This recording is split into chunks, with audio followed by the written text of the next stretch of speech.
There's a little pile of ashes where my old life used to be. Credit cards and memories all dumped into the sea. Well, this ain't no time for bull as I fly into the sun. Well, you can't trust anybody if you can't trust number one.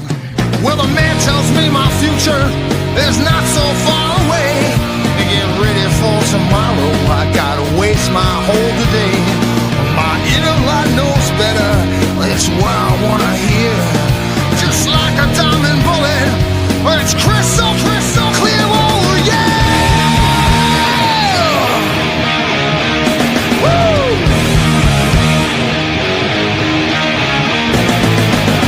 I can slap a tornado!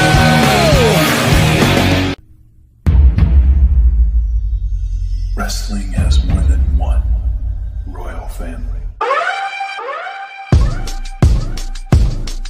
The Acclaimed, top of the chain, so I bet you know the name. Getting all the fans entertained. The Acclaimed, running in the game, and we in our own lane. Everybody saying that they wanna be acclaimed. The king of rock, what? The king of rock, who? The king of rock, what? The king of rock, who? The king of rock, what? The king of rock, who? The king of rock, what? The king of rock, who? The king of rock, what? The king of rock, who? The king of rock, what? The king of rock, who? The king of rock, what? The king of rock, who? The king of rock, what? If you believe yours is the only way, then you're the fool who lives to die. Will you just hold my hand? You're gonna pay on the other side. Once you reach the other side. What it is, boy, that intro fire. That's Yo. what it is. Dre, let's just jump right into forcible entry, bro. Forcible entry. Greatest WWE album ever produced? No, Oh. aggression, without a doubt. You think aggression front to back is better than forcible entry? Without a doubt. Yes. Interesting. I love Forcible Entry. It got a whole lot of classics. I just named all the classics to you, but aggression, just top to bottom, that whole. We got Snoop Dogg, we got C Murder. Like, come on, bro. Oh, I can't. I gotta agree with Dre on this one, bro. I respect both of you. I'm definitely a forcible entry. That was the one for me.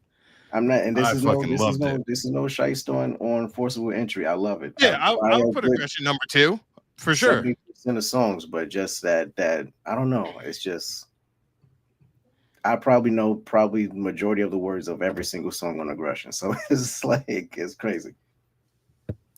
So God damn, that fucking man, that Lita John. I don't know who the fuck Boy Hits Car is, but god damn it, they was nice. I don't know a single other song by them, but they cooked on that one. you were a damn fool for saying that at the end of the song you were singing that part. I was just listening today. And they was singing it so soft, like fucking Queen of the Damned. It comes my passion. So fucking rules, man. Come up, you're right. Yo, the end of that song, and I love that they like use the end for like her entrance. Yo, that shit is so good, bro. That shit was so good. Also, Dre, next time. Yo, Pun, what up? Dre, next time you're a video guy. You do a lot of editing and stuff. Next time, I would definitely appreciate you tell me that the microphone from my AirPods is what's coming through on our videos. Because all the videos from last week, I'm like, that's not my microphone. I was like, what the fuck is going on? When we're live, I didn't, couldn't tell. But yeah, looking back, I was like, oh. Oh, I saw that. I was sick. I was like, no. This I was ain't like, not like this. Well, welcome, ladies and gentlemen. Come one, come all. This is, without a doubt, the longest weekly, girthiest black series that you'll ever find on Facebook and YouTube live. We start the chaos before the bell, and we still have our mustache, little thing here. So, we still going. Unlike anyway, yes, we are the 3D Wrestling Podcast.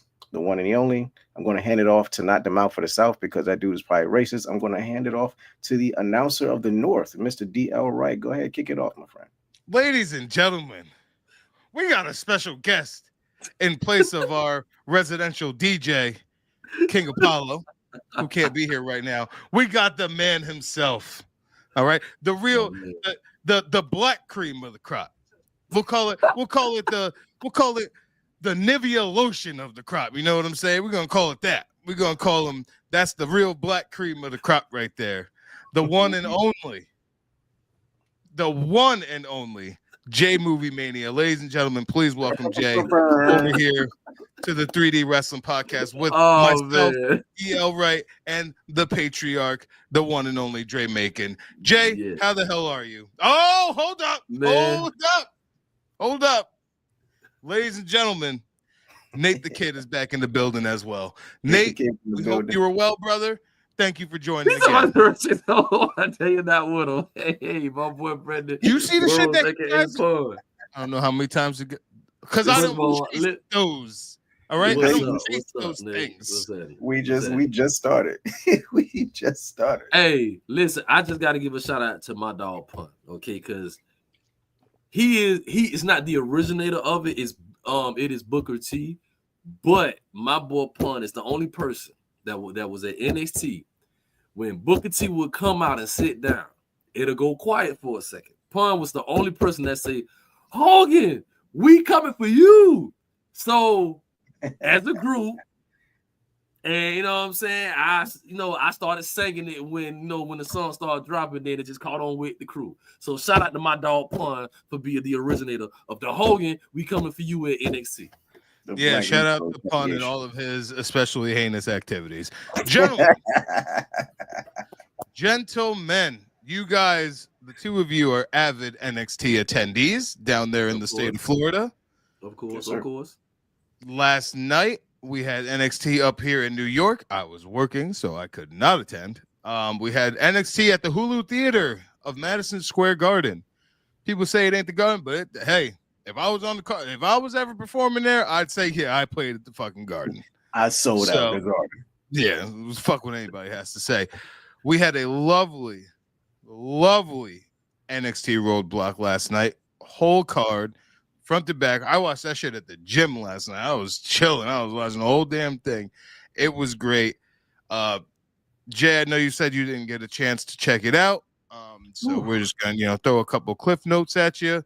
My boy Nate the Kid. All right, let's start there. Nate the Kid came in hot with Oba versus Moose was fire. God damn it, was it? Yeah. Ooh. I'm not even going to try to go recency bias here, and I'm not trying to clip farm, but honestly, that might be the best big man match ever, and that's no exaggeration, bro. That match was spectacular. The match was spectacular. It was everything it needed to be. Both men shined. And I do love the fact that we did not have a shitty finish.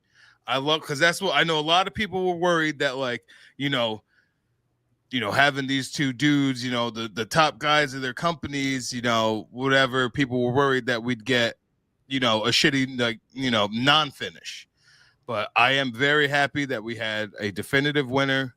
Oba got the Undertaker rub before he came out, which was fantastic. Undertaker said, "Yeah, go defend your yard." You know what I'm saying? Taker was holding him down. It was honestly incredible. It was so incredible. The pacing of the match was great. We had a lot of good spots. The chemistry, they had really good chemistry, and yeah, I thought it was absolutely incredible. Dre? Fantastic from top to bottom. Like that whole thing. I'll comment on that a little bit because I didn't watch Revolution, but I know Dan, you probably can. Just top to bottom, one of the best NXT cards. Like starting off hot with the tag team match with the Hardys and Fraxian. Like, at first Fraxian was getting on my damn nerves. I know Pun is a big fan of Axiom.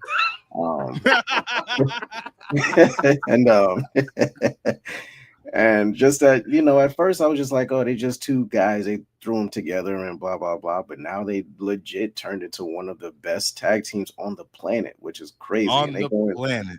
And they going against the Hardys of all people. And they stood their ground. They stood their own like that. Man, that match in itself. So yeah, NXT is cooking. The women putting on a great show, the street fight. Like, come on, man. If there's one thing about me, I love me some Hardy Boys. The Hardys are my favorite tag team of all time. I love Jeff Hardy may possibly be on my Mount Rushmore, to be quite honest. I actually watched an entire playlist video on the WWE Vault YouTube page. Shout out the WWE Vault YouTube page because it is fucking incredible. I watched the entire build to Jeff winning the title at Armageddon, and that fucking promo where he finally brought the face paint back and Undertaker was in the ring and the casket tray, and it was just so good. But anyway, yes, the Hardys looked fantastic last night. Crowd was super hot. Hardys always get that great Hardy pop. And yeah, they cooked with each other. Great chemistry all around in that match as well. Axiom can suck a whole, not even a little bit. The whole thing. I knew that was coming. That's crazy. And then like I said, the street fight with Ethan Page and Javon Evans, like those two, they can honestly fight forever. Chemistry, once again. That boy Javon was fighting for his goddamn life out there. This shit is real to him, all right? I'll tell you that motherfucker. Yo, when he dove out and then went back in and then dove past the announce table, that motherfucker overshot it, yo. And the finish, Dre, the finish to the street fight was absolutely phenomenal. I fucking loved every single second of it. The street fight was great. Told a great story there as well. Yeah, they just really know what they're doing. Jordan and Roxanne, that was fun as well. Roxanne is out of the fucking world. Oh, Derek's on his front view page. What up, Derek? Roxanne, yeah, that boy Javon is bouncy. Yes, they killed it. They absolutely killed it. Javon definitely needed that win. Into that pun. Atrocity of Black History Month. Crazy. Javon that win for sure. And yeah, what else do we had the girls? Yeah, we had Roxanne and Jordan Grace, which that was they was going off too. Like Roxanne, I don't know if she's trying to prove the point, but cooking. Absolutely cooked. And then yeah, the Julia and Stephanie Vicaire, and goddamn Stephanie Vicaire. Whew.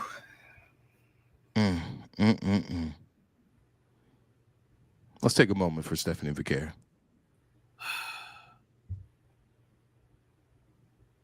I'm married, but I'm definitely taking a moment. Okay. Thank you guys for your respect. Yeah. That match, everything we thought it would be, and then some. I thought that I wanted Steph to win. I did not think that she was going to win. I very much wanted her to win, and I was rooting for her. But I just thought that I think that there's this thing where the hype for Julia was a lot bigger than the hype for Stephanie. Would I be correct in saying that? It was. I said you are. Yeah. It was, right? Yeah, because Stephanie at that point in time was only known because of that Sasha Banks match. Yes. So Julia had more hype. I think Stephanie has been the better of the two. And I don't personally think it's very close. Yeah. That's why I was like, that's what really told me. I'm like, if they have Julia win this, like they're kind of bugging low key because Stephanie has been nonstop since she got there. Julia's cool. I really enjoy Julia in the ring, but something's missing from Julia. Stephanie's out here getting it done. honestly, I expected Zarya to be doing a lot more. I know she's stuck in this tag team with Soul Ruka right now, but Hey. I ain't mad at that. I ain't mad Hey, at Soul Ruka and hey, Zarya. leave JoJo ZY alone, okay? Yeah, I ain't mad at them. I'm just saying, once Zarya gets out of that, she need to be up there. So But that's yeah, all. Stephanie. Listen, Stephanie definitely deserved I that win. think, I think honestly, Stephanie, her style of wrestling, like her move set to me, I'm gonna just be honest with you, it's sexy, bro. Like Of I can't course, like it's like the way like the moves she does in the ring, it's just sexy, bro. I don't know what it is, bro. Like I don't, you know what I'm saying? Like I'm just still trying to figure out like even the move where she bound, I call it the face dribble. You know what I'm saying? The Booker T spot. Yeah, I call it the face dribble. You know Yeah, what it's I'm the Booker T saying? spot. I think You Booker know be so that ignorant. bro, like that. I just be like, damn. And Yeah, that movie is sexy when females is like, damn. You know what I'm saying? So I'm like, yeah. well, oh no, man, Julia, like when she wrestles, like it's like, oh, okay, like but I still feel like they really haven't let her loose yet as Yeah, far as her potential. like I feel more of a connection to Stephanie Vicaire than a connection to Julia. And Stephanie was actually on Busted Open last week, Busted Open After Dark, and like her story and like, Bully was blown away because he was talking to her. I guess she had mentioned it before the show, and she was like, "Yeah, like I don't really care about the money." And Bully's old school. He's dumbfounded. He's like, "Why don't you care about the money?" And she's like, "Because I I I was as homeless as you could get when I was in Mexico. I had nothing. My money was the wrestling. That's where I thrive. I got like getting to wrestle was the happiness I needed. Like I didn't need the money." And Bully was like, "Wow, that was such an amazing answer." And she was just so humble and laid back and just like had a beautiful story. And like, yeah, her being this Chilean luchador, going to Mexico, making her way to the States. God damn it, she deserves everything. She deserves fucking everything. She deserves it. She deserves it, and I'll be happy to give it to her. I think You what it might is get that about. bad. I think what it is about like Julia, and I think we subconsciously do it. Maybe it's subconscious racism. Who knows? She just have massive footsteps to follow, coming from Japan and having to follow up people like Asuka, who came in NXT, having to follow. Pun, don't ask me that question. Not today, not tomorrow, not especially not yesterday. This Answer the is question. Look, there he Answer the goes question, Dre. doing his especially heinous Answer activities. Why would he answer even the ask you question, such Dre. thing like that? Dre, you know, you Answer don't the have to question, answer Dre. that. Answer the question, Dre. you know. Don't do it, Dre. Answer the I'm question. gonna break it. I'm gonna break it down like this. Lola, I'm gonna break it down in a pun way. Lola Vice is what I expect when I go to Dixie's, and that's cool. But Stephanie is just like That's white. if I go to like Mexico and then like the server is, or not even the server, like the head boss's daughter is trying to look at me and stuff like that. That's who Stephanie Vicaire is. That's the head boss's daughter that you shouldn't touch, but you Stephanie just Vicaire is who Dre's gonna marry to give them a green card immediately. All right, that's who Stephanie Vicaire is. Stephanie is someone that Dre is literally going to risk it all to just give her a better life. All right. for real. But yeah, like I was saying with Whoa, hold up. Nah, we're gonna come back to that. Hold on to that comment because we got chirps it up with old Nate over here. he said Lola Dixie was crazy. It's the truth. But yeah, so like it's just so many high expectations. We had Asuka, we had Io Sky or Io Shirai as she was in NXT. Kyrie was great in Kyrie's NXT. name. Like, look at Saray. She didn't do Saray. anything. Like, she had to meet those expectations and it never got there. With Julia, it's kind of the same thing. You got to meet those expectations. She's already champ. Cool, but we just got to see a little more. And debuting her alongside with Stephanie, you're going to get those comparisons right next to each other since they're right there. And it's like Stephanie's overshadowing you, bro. Sorry, it's kind of like Jacob in Solo right now. Yeah, that boy Jacob. I got a Jacob shirt on the way. I don't know where the fuck it is. Hey, did you tell them boys about what happened in the club? What I could say. We gonna talk about that later, dog. This is Nefarious. Nefarious. Nefarious. Now Can you you go? I could show that comment.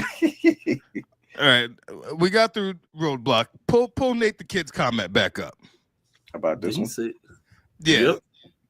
Now Nate the Kid put a thumbs down on Raw. I thought Raw was spectacular this week. And I thought that the cage match between Seth Rollins and CM Punk was one of the top 3 greatest straight up cage matches of all in WWE history. And I love the fact that it was a cage match. We had no weapons. The psychology of this match. The storytelling of this cage match. The standing over at the door. Yeah, come on. Come. Go ahead. Try to leave the door. Then you flip them off. And then we did it vice versa. We're kicking out of finishers all over the place. And the fucking ending. My God. That cage match was a chef's kiss. Perfection. And what an actual cage match is meant to be. All right. I thought the Chad Gable bit was great on Raw as well. Yeah, I thought Raw was a really, really good and strong show. Dang. That thumbs down was Say only that. for Raquel and that was trash. Yeah, that was Dang, trash. but say that one more time. What's the first word that you said that Raw was, bro? Like the P word. Say that one more time. What did I say? Psychological. Oh, the psychology? The psychology behind that, bro. Bro, let me tell you something, bro. Talk to me, please. Let me tell you something, bro. With that Oh, shit. yes, he did. Yes, he did. Pun, let me tell you. My I'm brother. gonna go ahead and say this. I think that is one like the top 5 cage matches of all time. It was incredible. It was what a cage match is supposed to be. People should watch that cage match and understand. Cage matches of all time. They need to understand that is what a cage match is supposed to be. Pun's comment about Roman having that shit on. My brother literally contacted everyone in our family and a bunch of other people to all try to participate in this raffle for him to win the sneakers that Roman had on. And my brother was sick when Roman came out in those fucking sneakers. He was sick. Yes. So yeah, the psychology of that cage match, we just got dudes who hate each other and can't get over it. It was perfect. And just when I thought it was going to end, it didn't end. And then the next time I thought it was going to end, it didn't end. And the way, the stomp off the middle rope, that had so much hatred behind it. Because these dudes weren't trying to escape the cage really like that. Mm-hmm. They just wanted to fight. They wanted to beat the fuck out of each other. And the idiots who were like, oh, there was no blood. It wasn't that great. Shut it ain't gotta be the fuck up, please. Bro, it didn't need blood. I gotta say something. See, this is what pisses me off about a lot of fans. See, this is where I know for a fact that they not real to the game. Remember, growing up in WWF, hell, even in WCW, you ain't see blood until a PLE. People ain't just bleeding for no reason out here. Remember, it used to be a freaking match called First Blood. Oh yeah, beautiful. You know what I'm saying? Like, man, Stone Cold lost that shit by accident. You know what I'm saying? Like, bro, like we used to have matches like that where blood was something where you ain't even like when you saw it, it was on a PL, like it was on pay-per-view, PPV. Let me just take it back. Pay-per-view matches. It was special. Now, the other company, I ain't even gonna say his name. The other company. Oh no, we gonna segue into that. We gonna segue into that. Bro, I got oh something to say about that. bro. And then I'm like, a cage match, like you said, does not have you do not have to bleed every single time a cage match happens. John, let me get this off my chest real quick. All right. Let me read what Nate the Kid said here. Thank you, Nate. Thank you, Nate. Thank you, Nate. Thank you, Nate. Storytelling it for the idiots who keep complaining about no blood in the match. Shut the hell up, grow up, and get over it. Oh, my boy Nate cooking with grease over there. Tell him, Nate. So listen, Revolution. There was 4 matches on that card that I wanted to see. And that was the women, not Sasha Banks, Toni Storm and Mariah May. It was Ospreay and Fletcher, Kenny and Takeshita. 5 matches. Swerve and Ricochet, Hangman, MJF. The amount of blood on that show. There is a part during Ospreay and Fletcher. They're obviously both fucking, and they got to do a better job of I don't know, not filming people fucking blading, because you're idiots. You're literally stupid. I'm watching you fucking blade. Like, come on. And all right, well. So here's my problem. Then there was interference in the cage match between Ospreay and Fletcher from Mark Davis. Mark Davis gets hit with the cage door, disappears, comes back with a crimson mask. All 3 of them are fucking all crimson masked up. Why? Why is Mark Davis bleeding? It made 0 sense that you got hit with the cage door, not the end of it, just the regular gate part of the cage. And you got a Ric Flair 1984 fucking crimson mask. Here's what people seem to forget. When you have too much blood, you take away from the importance of said blood. You preaching, brother. And that's why when Punk and Drew fought in the Hell in a Cell, when Drew bled, no one else was bleeding on the card. Mm-hmm. You should save that blood because that blood is important. Did anybody else bleed on the card when Austin was in the sharpshooter at WrestleMania 13? Mm-mm. And what's one of the most iconic images in wrestling ever? Jay, could you please tell me? Stone Cold Steve Austin in pain, excruciating pain with the blood just dripping down his face. Because not blood all the time makes that moment even So more much memorable. Yes. Yep. And that's what aggravates me, bro, about the other company. Because I'm like, bro, y'all bleeding all over the place. Like, there is, you know what I'm saying? Like, you know what, bro? I'm gonna just say it, and honestly, I don't care how they feel. This is for the AEW marks. WWE is for grown-ups. Period. Like, WWE is for grown-ups. AEW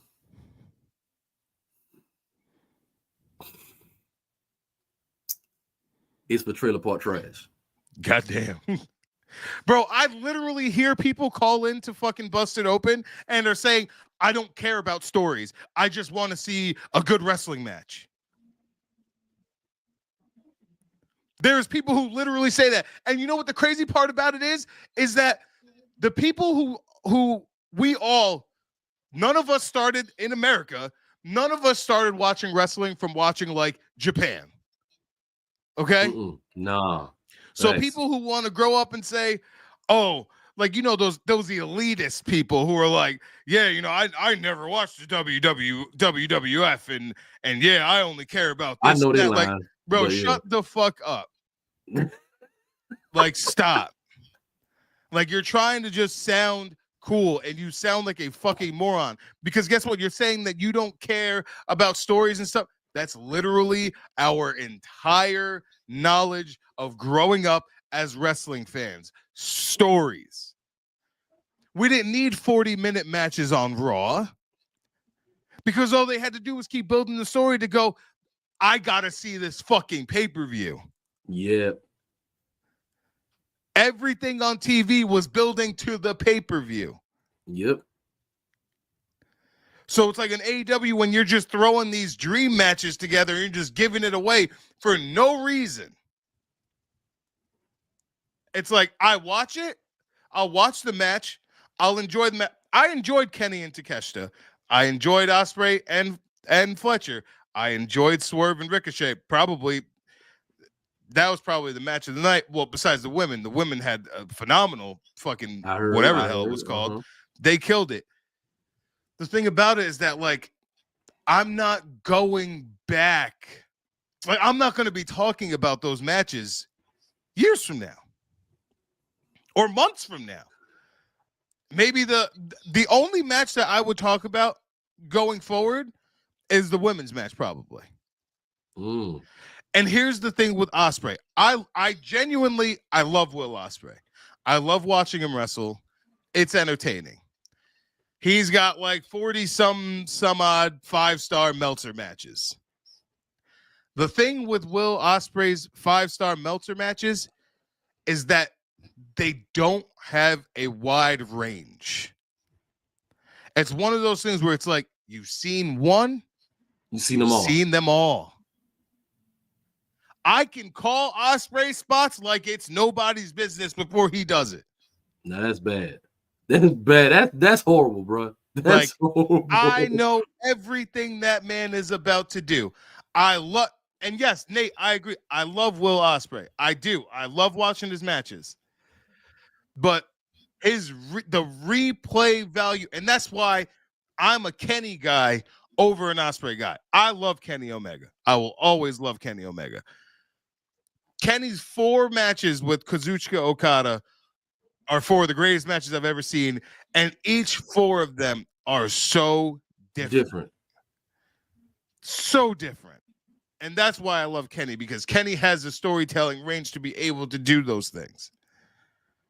And like all those matches before, and I'll give Ospreay credit, he's developed a lot of character since the AEW. He's gotten much better on the mic because he didn't do really shit before getting to AEW as far as like charisma, promo, mic work, all that shit. He didn't really do any of that. So all those other matches were just like, well, I'm just going to go watch these dudes fly. Like, I will take the Punk and Rollins cage match over the Ospreay and Fletcher cage match because of the emotional investment. Mm-hmm. Kenny Omega is the only person in AEW who I am emotionally invested in. Like, I'm gonna resonate with you. I'm gonna watch you, whatever you're doing. Like, I'm emotionally invested in him. I'm emotionally invested in Punk and Seth together. And then you sprinkle in the fucking tribal chief.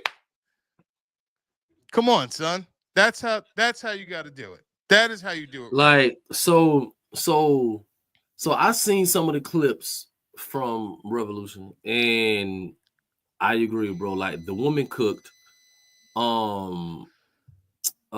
Ricochet and Swerve cooked. Now, but I ain't gonna lie, bro. I seen what Swerve said about fans complaining, but he, I think he I don't think he gets why fans are complaining about the AEW product.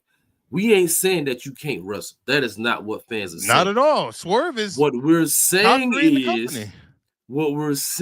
is the product can be great, but it's just mediocre. Yeah. And my thing is, when Swerve, he said, like, he came out, I forgot what I saw, where he was like, oh, if y'all can do what we do, please come and join the company. And I'm like, bro, you taking it the wrong way. We're not saying that y'all can't wrestle. Of course you can wrestle.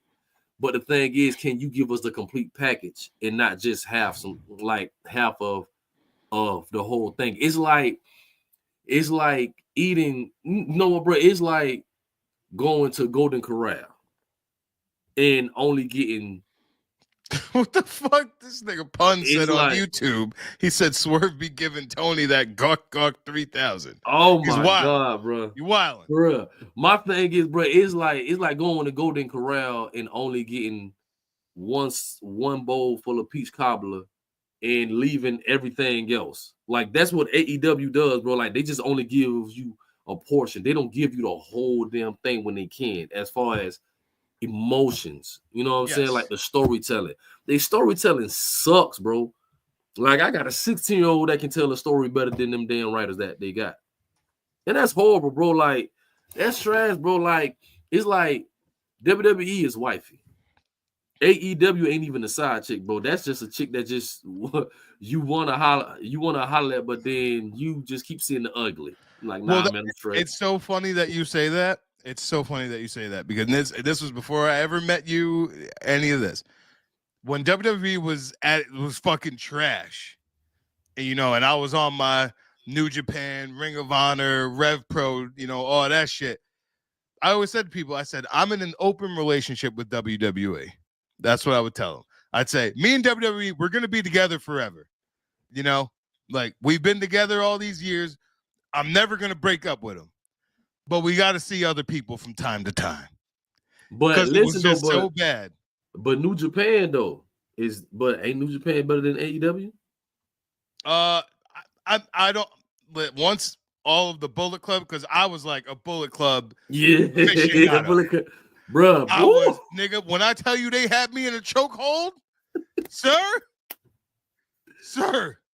I'm going to events with the hat, shirt, and the socks, and the pants. I was wilding out here. When I tell you I was Bullet Club the fuck out, bro, like, Bullet Club could do no wrong. No wrong. I had each member's individual Bullet Club shirt. I'm out here waving that flag for Marty and the Bucks, like, and it sucks what happened with Marty because, like, that was my guy. Marty Scurll was my guy. And yeah, it's just like I was so choked up in that Bullet Club and like that 2016 to 2019. I was all that run was there. good, bro. That run I was all in there. So yeah, at that point, that was like New Japan's hottest when the Bullet Club was running shit around there. That shit was just out of this world great. But yeah, and listen, Triple H taking over, and that's the thing, because then it makes me, and I don't know if I actually feel this way. I more so just like think about it, like, were those first couple years of AEW that great? Or did we think it was that great because of how bad the WWE was? Ooh.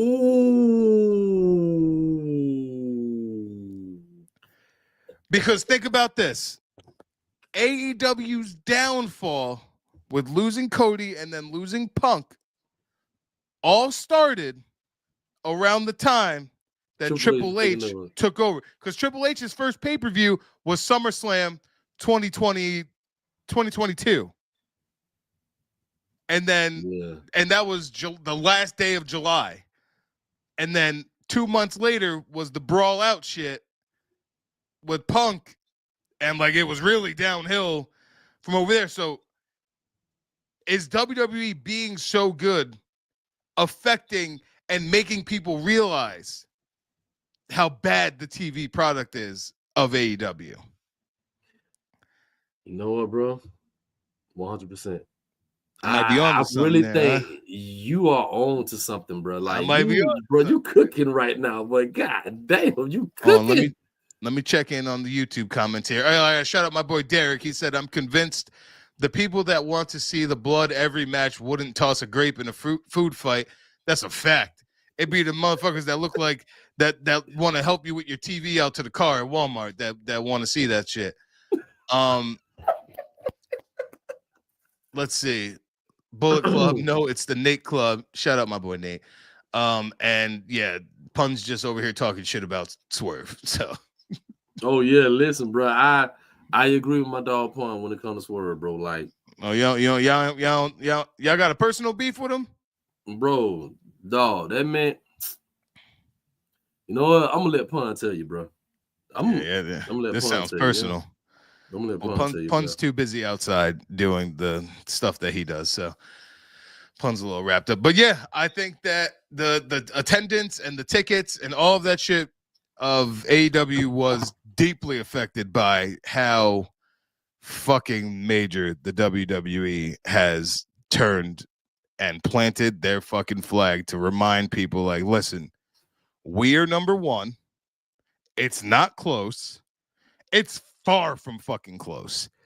Like, and you know what the craziest shit that I see all the time is when AEW does a pay-per-view and people will post a picture of the crowd and be like, AEW is not dead. And I'm like, bro, there was more niggas at Madison Square Garden on a Monday than there was at your pay-per-view. And my thing is, if you got to do that, if you got to take a picture of the crowd and say AEW's not dead, it's How dead. many people are doing that at WWE events? Nobody. Because it's regular. Yep. It's fucking regular.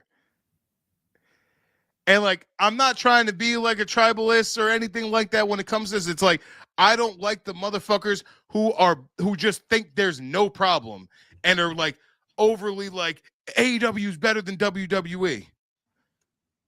By what metric? You can have an opinion. Not facts and numbers go hand in hand. You can have your opinion of what, yes, it entertains you more. But if you're going to go off the fact of what is better, it's the company with the numbers. It's the company with the viewers, the tickets. That is what's better. Like, clearly. Oh, let's see. Here we go. Pun. Oh, wow. Nate just said the same shit I said about Madison Square Garden. I didn't even fucking see that he said that. Thank you, Nate. Glad we're on the same page. Pun said, Daniel. Swerve ratted on his coworkers when Triple H got in charge. It was trying to bring guys back. Damn.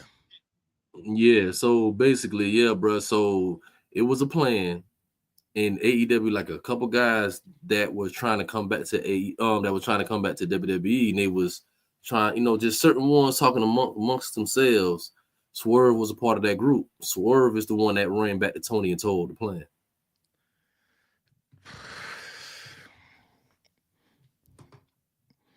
We're black. We don't do that. Well, Swerve did. All skin folk ain't kin folk, bro. That's a fact. Crazy. Derek said, simple question. If Banks was still in WWE, would they have to oversell her with every belt? Not a goddamn chance, Derek. Not a chance. Not bro. a chance in the fucking world. Not a would chance. that be a thing? Are you like, bro? And all her whole AEW run is all it is showing her flaws and showing what she's not good at. Yep. And I hate to say it, dog, but that is a true fact, bro. Like, I'm looking at her run, I'm like, bro, like, ugh. It's not. Mercedes does nothing for me. Nah, bro. So yeah, I mean, honestly, I'm gonna be honest with you, bro. And oh my god, I can't believe I'm about to say this. I would take Becky over Sasha or Mercedes any day, bro. Becky has the overall over Sasha. Sasha I'm not going to speak on Mercedes. I'm going to speak on Sasha. Sasha, back when she was in the WWE, a better in-ring performer. I'll give her that for sure. Becky has the overall better than Sasha. But I will say, Becky, you owe Nia Jax some money. That's a fact. That's a fact. Because boy, if it wasn't for that broken nose situation, bro, yeah, Becky would be known, but bro, like not like no, she is now. Boy, that moment made her, bro. I don't care what anybody say, dog. Her getting punched in the face is the equivalency to Austin not tapping out to the sharpshooter and passing out in blood. That's it. You know what? Matter of fact, her getting punched in the face by Nia Jax is the equivalency to Jake Roberts happening just by happenstance to cut a promo saying John 3:16. We would have never, ever gotten Austin 3:16 if Jake Roberts didn't cut that promo. That's facts. Oh, that's facts. So that's the equivalency of that. Hey, you might want to read the last two comments. Here we go. Here we go. Yeah, pun. Read them comments. And continuation on Swerve. That black wrestling where they rank black wrestlers. Rank, yeah. Oh, they rank black wrestlers' years. He told them not to put him on there anymore. They ranked Melo over him in 2022 when Melo was cooking, and he said, "I want to be more than a black wrestler." But when he was going for the AEW title, what was he talking about? Being a fucking the first black world champion, and he literally just talked about him and Ricochet being like the first black #1 contenders match. Like, but you don't want to be known as like you want to be more than just like, bro. You sound like a fucking idiot. Oh yeah. We got Peter. Bottom line, AEW is the jealous ex that posts pics being pics of them with their ex and captioned them. He was happier with me. That was funny. Great job, Peter. Yo, Great Peter, comment. Peter, Great Peter, that was comment. good, bro. That was good, yo. That was good, man. That was awesome. That was good, bro. Nate the Kid, MJF is greater than Swerve. I mean, MJF is in a league of his own. I think MJF's getting a little stale with some of the shit on the microphone. I think he's starting to really. Ahead. How long is MJF contract is with AEW now? He re-signed like last August, I thought, that might have been the year before. And how long you signed for? I have no 5 idea. years? Okay, look, I'm gonna just go ahead and just put this out there. Well, we in 2025. Yeah, 2027. he's coming over. MJF coming over. I want to get Rusev back, and I'm waiting for Aleister Black to come home. Oh. Waiting for Aleister Black to come home. Yeah, that's all I'm waiting for. That's all I'm waiting for. Hey. Shout out to the Wrestling Rap Game podcast, you know what I'm saying? Yes, you can find them outside at all times, doing nefarious and especially heinous activities. Hey man, I got a question, man. So I know it's gonna be a triple threat match between Punk, Seth, and Roman, right? Not thrilled about it, but I'll take it. But honestly, this is just me. And it's WrestleMania. I would love to have this triple threat match in the Hell in a Cell. I don't think it needs it. I didn't want this triple threat, to be honest. Honestly, I get it, but like, I really just wanted Roman and Seth because the beef is crazy. The beef is crazy. I want a Hell in a Cell match, bro. Either that or, look who's. Is that the Undertaker? Somewhat. Can you hear me? What happened, baby? Oh, we can definitely hear you. My whole complex lost. There we go. My whole complex lost power. Oh, so damn. The whole thing? Hit the whole you at thing. McDonald's? I'm at McDonald's. It's crazy. The dedication is real. You know what, Peter? I agree. You know what? That's number one. Peter said it first. Triple threat match, WrestleMania, last man standing with those three. Yo, Pun, is there beef between AJ and Swerve? Let me know. Listen, bro, that man be stealing ideas, dog. That's crazy. All right, gentlemen, we're gonna segue into this this BET list. Let's say the BET list. Oh God. Oh yeah, the BET Black Entertainment Television put out a list. I got you. Oh, you got about to pull it? Oh, you got your laptop out there? Yeah, I had to do the whole thing. It was crazy because I got to end the show somehow. So, can you see it? Yeah, I got the list here, just like the list of it. So, yes, wait, this is real. Actually, from BET, I didn't even know. So BET this is put how out. you know. This how you know that Triple H is making wrestling great again. For BET to be talking about this, I've never seen BET talk about wrestling, bro. Yes. So you know BET had to come knocking after that whole Bianca Naomi segment. So you can go ahead with the list. Tyler Perry, that shit, like this. That shit's a BET movie, original movie. So We got the 15 greatest black wrestlers according to Black Entertainment Television, because it's okay for a black company to rank black wrestlers. Because some people had a problem with that, saying that it was racist, which makes no sense because it's black people ranking black people. But here we go. 15, Jazz. 14, Shelton Benjamin. 13, we got Naomi. 12, we got Jacqueline. Shout out, Miss Jackie. 11, Big E. 10, Devon Dudley. 9, Bianca Belair. 8, Bobby Lashley. 7, Ron Simmons. 6, the JYD Junkyard Dog. 5, Sasha Banks, Mercedes Moné. 4, Mark Henry. 3, Kofi Kingston. 2 is The Rock.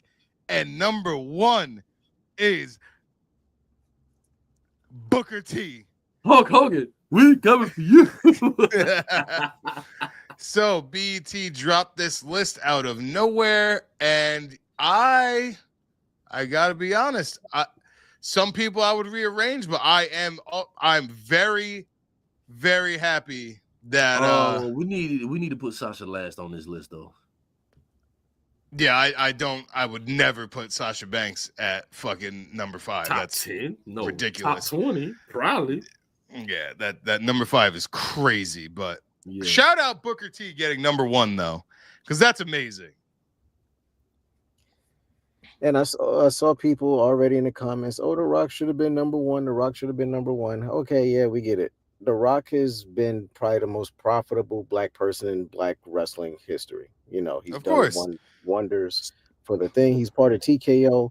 But when we talk about The Rock's wrestling years, it's not that long.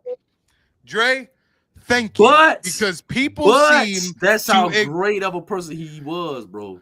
No, great. Great. But we can Booker, the amount of time that Booker put into wrestling and continues to put into wrestling, also having a wrestling school, and where he came from. Rock was born into this business. My man Booker T was out here robbing Wendy's and shit. Dre, you going to jail? Oh shit, I got nervous. It's the light I can. Oh, the nigga was pulling up. No, that boy, stop. You going to jail? We about to pull a whole black BLM movement around this, bro. Quick. Live on the podcast. While I agree that some people can, it's not outlandish that people would say that The Rock is number 1, but when you just look, and this was the same thing I said about Io Sky last week, when you just look at their careers, and we're talking all time, I completely understand Booker T being number 1. Oh, I understand it. Honestly, I rank him number 1 as far as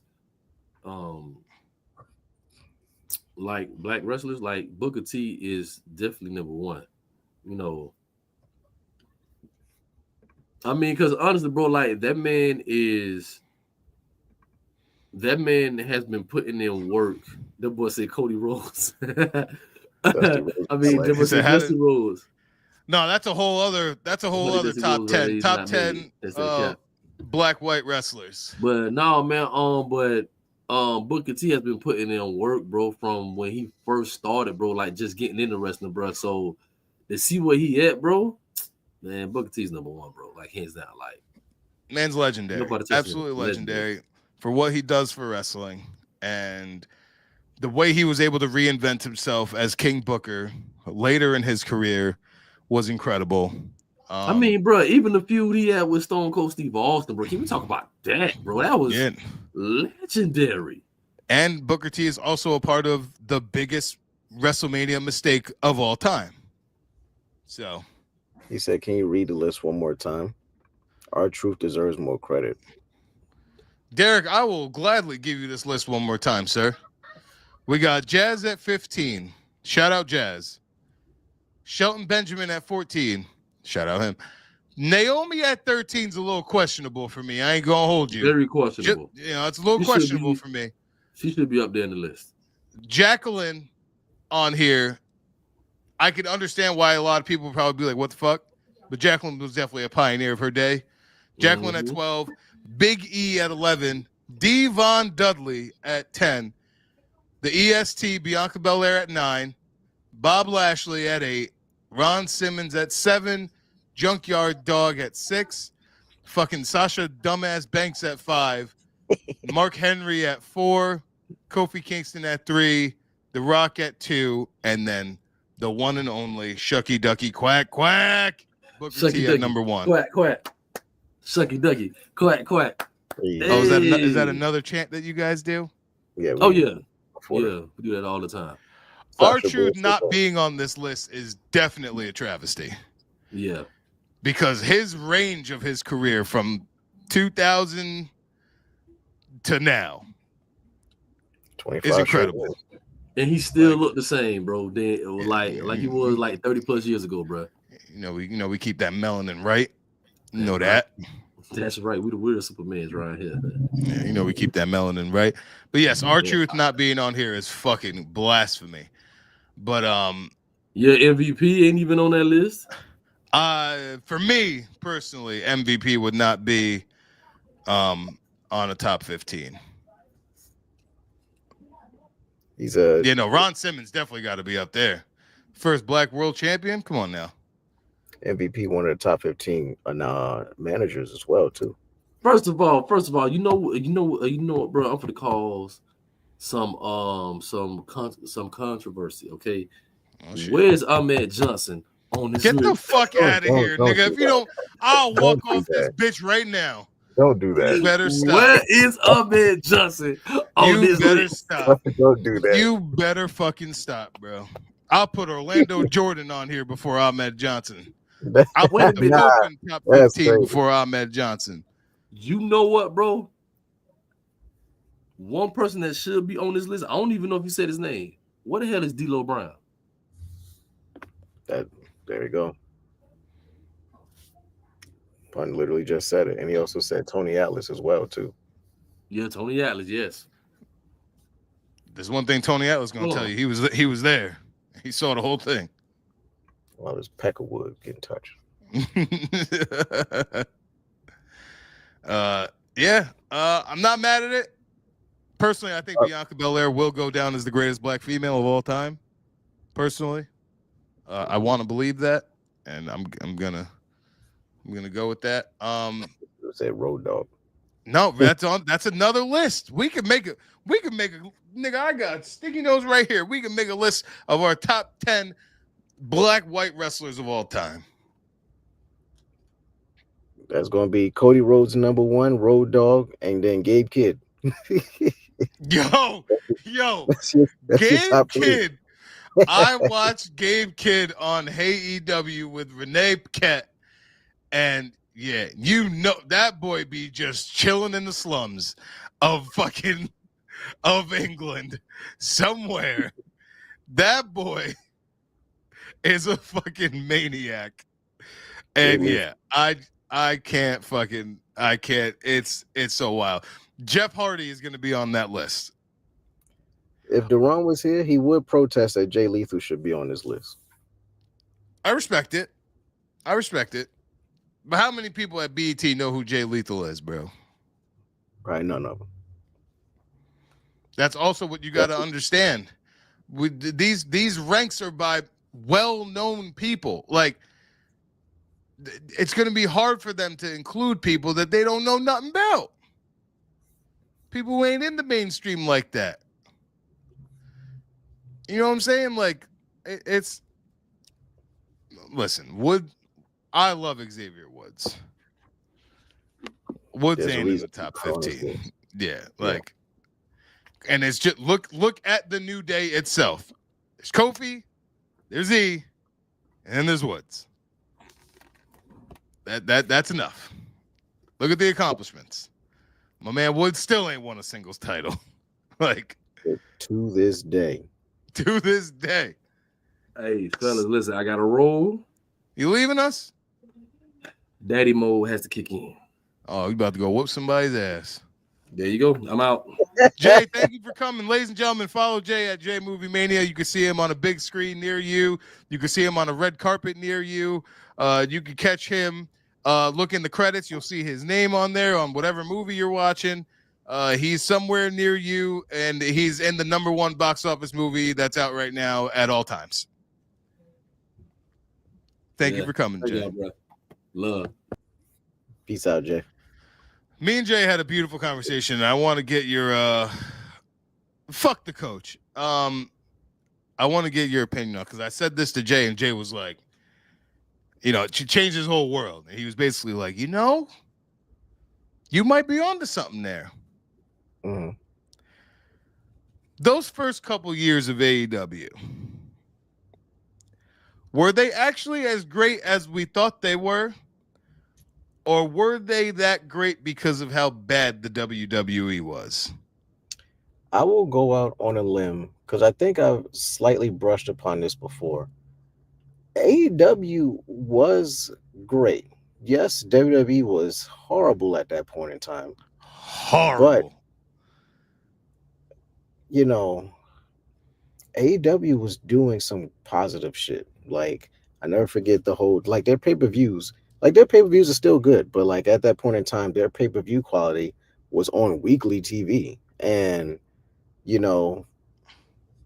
sometimes too much of the same thing, it gets diluted over and over.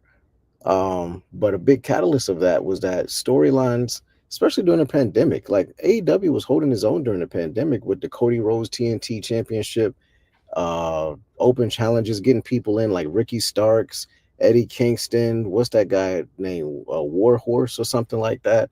Like bringing in established stars. You had Brody Lee come in, do the whole Dark Order. Like it was still cooking even during the pandemic.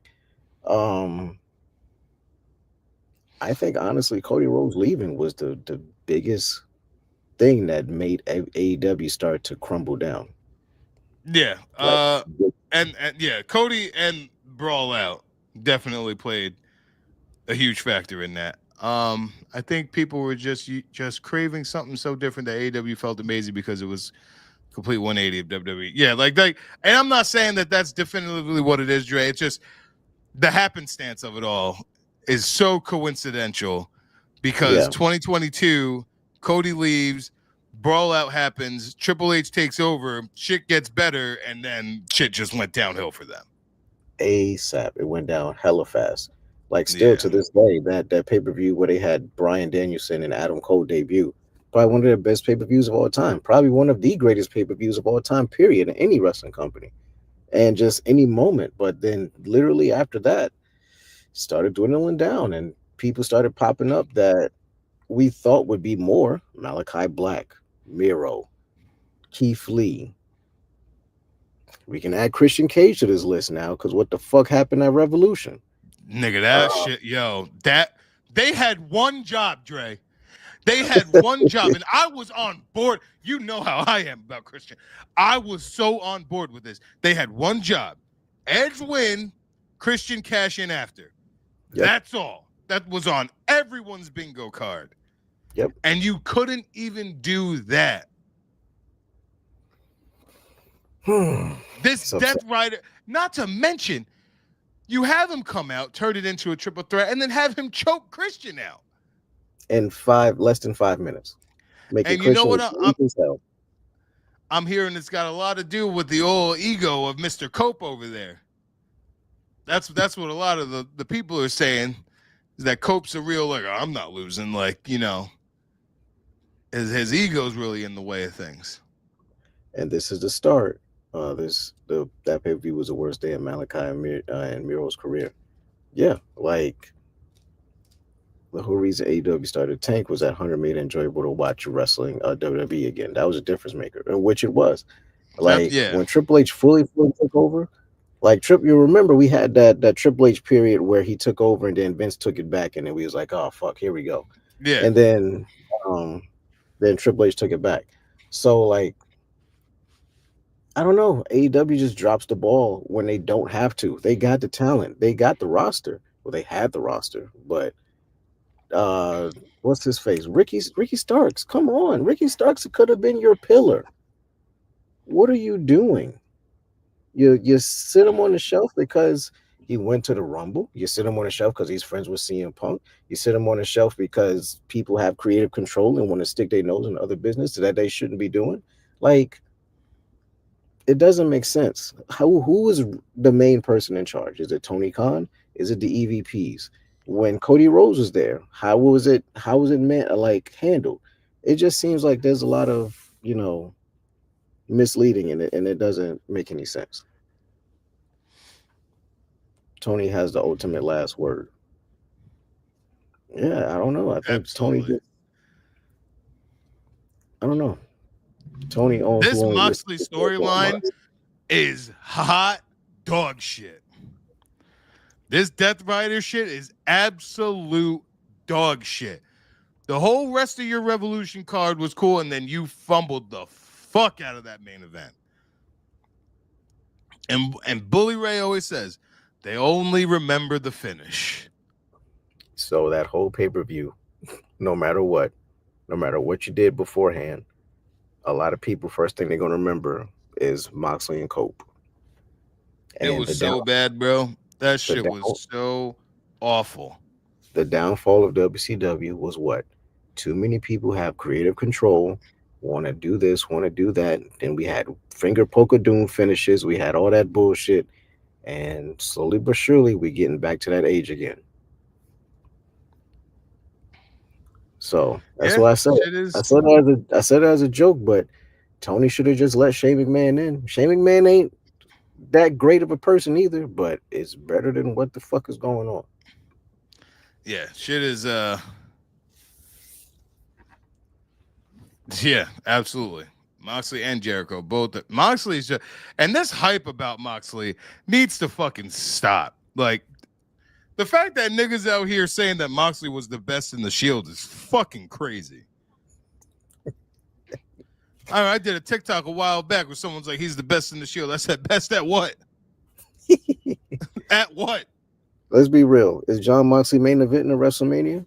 Hell no. All right, so Hell there goes no. that conversation. Because he ain't better than Seth, and Seth never even had a proper main event at WrestleMania. Really? Is he even main event in a night one of WrestleMania? Bro, because of him? No. If that triple threat main event's night one, it's because of Roman. Yeah. Like that's it. It's because of the tribal chief. The only way that Mox is main event in WrestleMania if we get in a Shield triple threat match. That's it. And people gotta stop this shit. People like Mox was the best in the shit. He ain't the best in the ring. He ain't the best on the microphone. He doesn't have the most charisma. He does not have. He definitely the aura. Just he might have more aura than Seth. He might. But the best maybe a little bit. The best thing he did for his career, I guess, was go to AEW. At that point in time, because Vince was still sure, absolutely.